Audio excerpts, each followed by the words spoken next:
What is good, people? Welcome back to the channel. KG is back. It is time for a brand new transfer talk. We have updates. We have links that have re-emerged. Very questionable, though.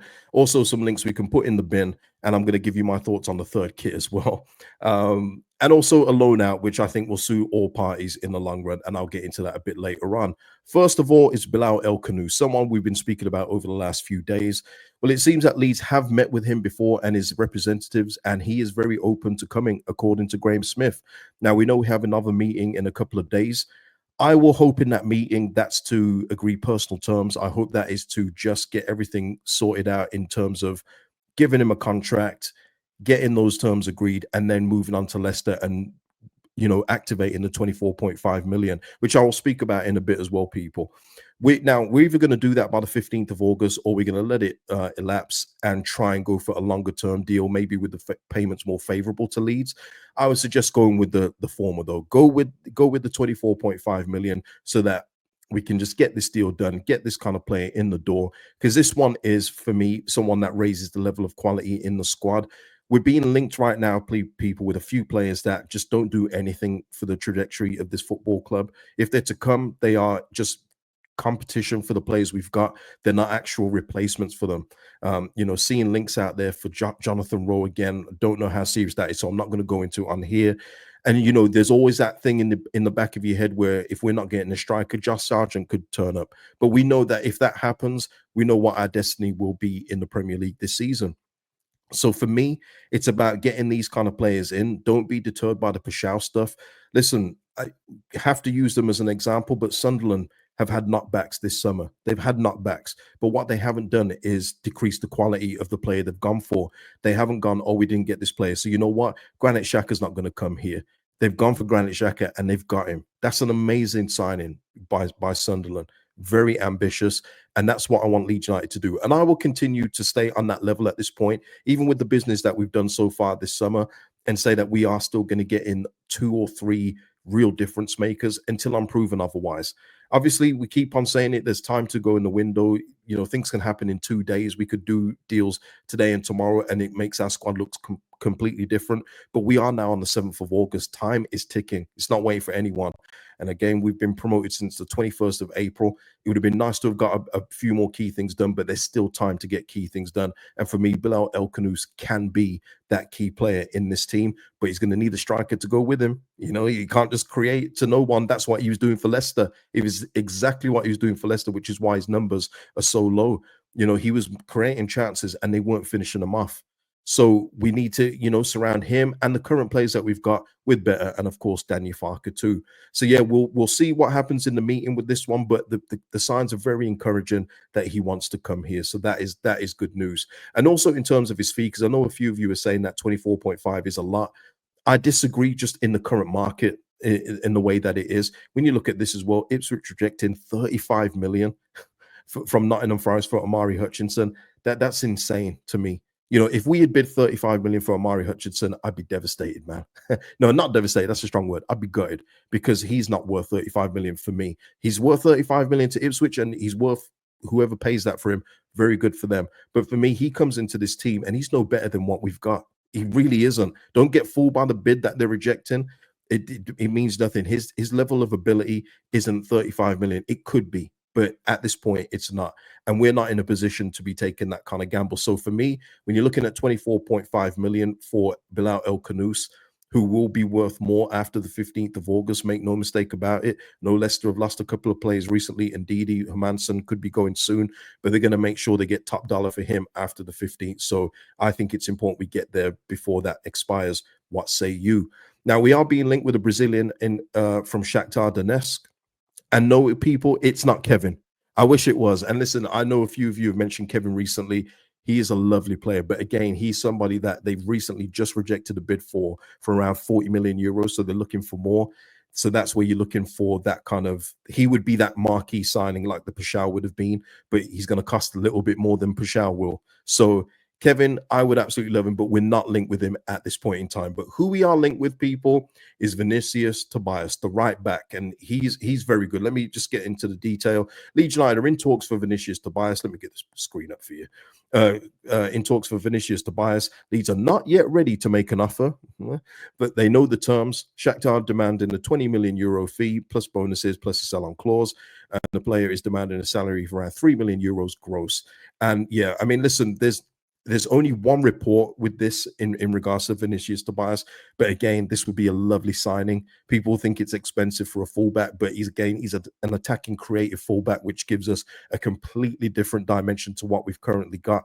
And he would be genuine competition for Jayden Bogle, no doubt about it. There's a conversation to be had.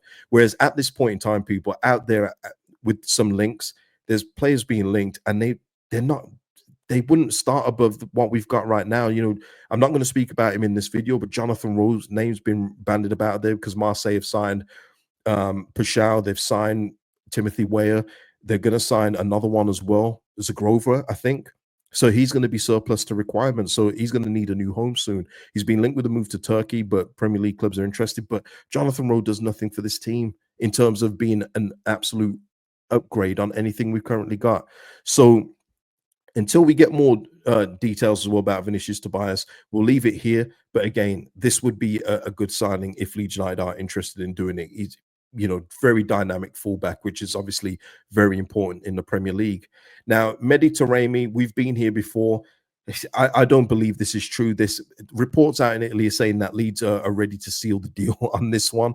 I don't see it happening, people. He's 33 now, just freshly turned 33. Had a down year at Inter. Previously to that, though, he was a goal scorer at Porto, and even in his last year, had like 10 goal involvements in 20-something games. But he's coming off a bad adductor injury as well, and he's not quick. And to have that kind of thing coming into the Premier League, it doesn't make any sense for me. So unless we get further developments on this one, I'm going to leave this one here. And I've already said before with Taremi, I would have loved him in the Mecha spot. If he was in Mecha's place, I could absolutely go for it as a third choice at this point in time. But to have Peru, Mecha, and Taremi as our three strikers, it spells disaster for me, buddy. So yeah, we'll leave this one here. But if there's any more credible reports, we'll talk about it again. Now, one that I'm going to put in the bin now is Christovich. I had done before, but this cements it for me. Sasha Tavalieri at Atalanta has a concrete interest in Christovich, which is maybe good news that they're not looking at Rodrigo Muniz anymore, if that means anything to us. Talks have started between Lecce and Atalanta in order to discuss potential move. And here's the bit. Players keen and personal terms won't be an issue. And Sasha here taking my tagline, wait and see. But that's the bit, though. Players keen and personal terms won't be an issue.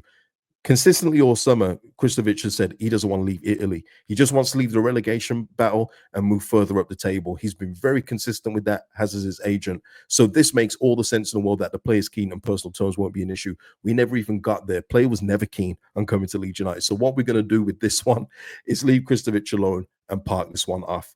Now, another one we've been linked with is Dilane Bakwa. This again via Sasha Tavalieri. Nottingham Forest has submitted a 25 plus 5 million in bonuses for Dilane Bakwa, million euros, I should say, who are demanding at least 35 million for the Frenchman. Sorry, Strasbourg are demanding at least 35 million for the Frenchman. Other clubs in the Premier League in Italy are monitoring the situation to be continued. So that just shows you what Strasbourg are looking for in terms of Bakwa. Now, Forest have got the room to do this at 35 million. I don't think Leeds United have. I think Leeds United at this point would need a more established player. I like Bakwa a lot. He's got a lot of potential, but we'd be banking on a lot at 35 million for him to hit the ground running straight away. It's a much lower risk. Every signing is a risk, but it's much lower if it's a more reasonable transfer fee in terms of what I think would be more reasonable, which is around 20, maybe just over that with add-ons. But 35, you're looking for the difference maker. And at this point, I don't know if he would be that with what we've currently got. Now, Kevin, on the other hand, for Shakhtar, he would absolutely be that. But that's what I'm talking about in just comparables. He's got a lot of potential Bakwa. But at Forest, he's got Hudson-Odoi there. He's got Morgan Gibbs-White and other players around him where if he starts off slow, it won't hurt them too much. We can't afford a 35 million player to start off slow for us. We've had that before mid-season with Rutter when that signing just didn't make sense at that time. But yeah, we can't do that again. So for me, I think we maybe have to look elsewhere with this kind of price tag on him. But what say you? Now, a deal that makes all the sense in the world, and this is via Mateo Moreto. Mallorca has its sights set on Mateo Joseph. Mallorca and Leeds are holding advanced talks for the simple loan of the Spanish striker. Leeds has rejected all transfer proposals received in recent weeks for him. The only formula the English club is considering is a loan without purchase option. And for me, this works out brilliantly for absolutely everybody. Listen, the Joseph not going to training or going on the tour is one thing, and maybe that could have been handled differently. He's not alone. There's plenty of players around Europe that are doing the same. It's just the way of the modern game, people. But I also believe as well that this kind of deal gives everybody the clarity that will be needed in a year's time, where people look back both on Leeds side and Mateo Joseph's side and say, yeah, could have handled that better. And that's all it is. It's just growth. It's just learning and growth, people. And I don't say that just because I know Joseph. That's got nothing to do with it. Because I said the same for Nanto. I said the exact same thing for Nanto. People crucifying Nanto for a decision he made, even though because the platform I have isn't the biggest, but I can give you accurate stuff. The agent he had, and I was talking to an agent that knew him. He had that agent that had that player that moved for around 3 clubs in like one calendar year. He was just looking for a move, and you see Nanto subsequently change his agent, and there you go. You see what's happened with Nanto now. So I'm not going to go on that one. And also, as well, in a year's time, we don't know where we're going to be. We could be in the Premier League surviving with Daniel Farke. We could be in the Premier League surviving without Daniel Farke. We could be relegated. But what this does is it gives Mateo Joseph what he wants, which is first team football, which is all he's after, people. He's not after more money. He's not after anything like that. He just wants to play football. It really is as simple as that. Has he gone about it the right way? It's questionable. But look, this will give everybody the clarity needed in a year's time, revisit it, and hopefully has a good year in La Liga, develop well, enjoy his football out there, and we see where we are in a year's time. And I feel like this should have been it from the start. I feel like this should have been it. I've been very consistent with this. I said I didn't want Mateo Joseph leaving permanently because I think we'd have been leaving money on the table in terms of a future transfer fee, which we would have done. We would have been leaving money on the table like we did with Charlie Creswell, who's probably going to go for tens of millions this summer by the looks of it. So yeah, this is the right outcome. And listen, hopefully we can get this one done. Then that frees up a spot. It doesn't give us transfer funds, but it frees up another spot in the squad in order for us to strengthen the team that we're going to need for this season. The third kit is out, people, and what I will say from the sample is I've been hoodwinked, I've been bamboozled, I've been led astray because I did not see it looking like this. Okay. I did not see it looking like this. I thought the kit was a little bit more plain black, without the scarf kind of like overlay on it. Now, again, it's all opinion, and this is my opinion. This is just for me. Uh, I like different kits, especially when it comes to your second and third kits. I'm all for it. I just feel like maybe the execution is off a little bit. I don't know, but for me, it's not something that I'm going to be wearing. So, but salute to everyone that does like it. Cool. Let me know if you do like it in the comments. No issues with anything in terms of anything else on it, but yeah, it's just not for me. It's just not for me. I can't see myself going out, and putting this on and leaving the house. So yeah, this will be one I'm leaving. I think the favorite one I've got so far is the blue one, and I think that's the one I'll probably pick up eventually. But yeah, give me your thoughts in the comments and on the third kit and all that stuff. As I say, people, that is it for the update. And look, people, I've got to say this overall. I always try and look for the love overall more than anything. It's been very positive. The comments in general are great. But obviously, since the Pashao move didn't happen, people start to get a little frustrated, a little bit antsy. And I have to put out this reminder every so often: be respectful. Otherwise, you will just be hidden from the channel. And it really is as simple as that. Even had somebody yesterday saying, you don't sound like a lot when it comes to transfers. Me. Well, just as a reminder, I speak to ex-players, I speak to players, I speak to Premier League players at that, speak to agents, I speak to intermediaries, I speak to coaches, I speak to managers. Okay. I know a thing or two about transfers. So that's who you're talking to when you approach Cage. All right. But listen, it's all love, but I've just got to put it out there again because I know it's a frustrating time right now. be respectful. Otherwise, you just get hidden. And I'm not going to put this one out again for a while. Obviously, I have to do it every so often, but it won't be for a while. You'll just be hidden. But listen, salute to the rest of the community, which is always respectful.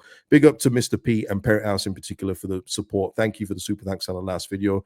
And guys, I'll see you in the next one, hopefully with some really good news. That would be great, but don't shoot the messenger if it's not. All right. Peace out, people. See you in the next one.